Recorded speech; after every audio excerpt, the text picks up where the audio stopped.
Hi, I'm Stevie Fernandez. And I'm Trish Whitmer. We are very happy to see you back with us for this week's Explore Tulsa. Now, Stevie, have you seen many shows at the Brady Theater? Oh my gosh, yes. The first show I saw was the Beatle Tribute Band 1964. Then there was George Carlin and Alice Cooper and Weird Al, so many more. The Brady has been around now for over 100 years, bringing Tulsa some of the finest in entertainment. All the performers that have played there in 100 years? Someone should write a book about it. Well, Jamie Townsend actually did. A very fun piece of Tulsa history from the perspective of the old lady of Brady. When I learned that there was not a book available about the Brady Theater, this has been almost 20 years ago, and had started doing some research and looking through old newspapers, I felt like that the information needed to be collected, that our city needed to know the caliber of performers that have come and performed here over the years.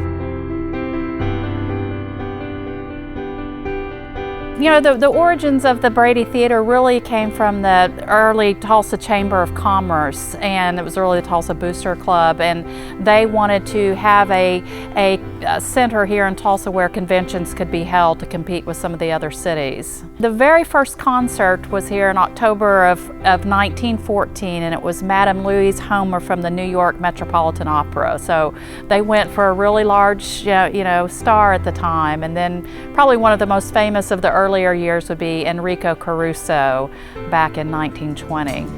There is the legend that Enrico still haunts the theater, and that has to do with the whole day that he spent here prior to his show that evening. He was taken out to be shown the oil fields by all the proud oilmen here in Tulsa, and all three of the vehicles broke down, and he ended up having to hitchhike a ride back on a cold October rainy evening to get back to the theater just before the curtain was to rise for the show. He died a little bit less than a year later of a lung-related type disease, and it was that he caught that pneumonia, that type of illness here in Tulsa, and so that's where that story comes from, that his ghost still haunts the theater to this day. This was known as one of his best performances here at the Brady Theater.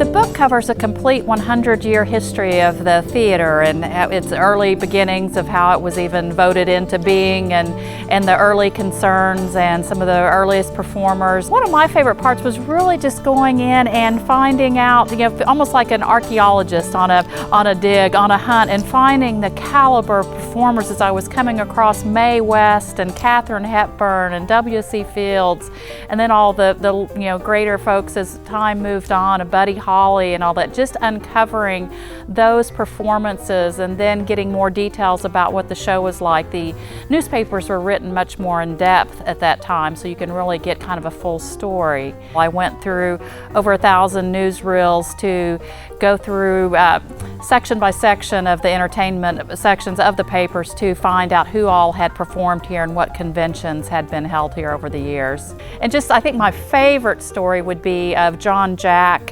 who actually grew up here in the theater. Up here there was an apartment up on the upper level. His dad was the manager.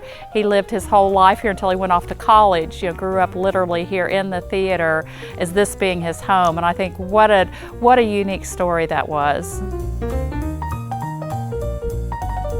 And in telling the story, it's called Memoirs of the Old Lady because I wrote it in the voice of the theater itself, of the old lady, even though that's just been a nickname that this theater's had since, in the 1930s, were the earliest references I found to calling her the old lady of Brady. But I wrote it in her voice, telling her own story of her whole life history, and then it's intertwined with a lot of different interviews with various people involved, stagehands and managers, and of course Peter Mayo and all the people involved with the theater. Probably if I could choose one show that I would have loved to have come to would be Nat King Cole. I love Nat King Cole. My dad always listened to him when I was growing up, and so to have been able to see him here would have just been incredible. We are so fortunate that Peter Mayo and his family have supported this theater over the years. It was literally set up to become a parking lot pretty much the moment the Performing Arts Center opened in 1977. So we are so fortunate to have one of Tulsa's historic jewels still alive and well, and there's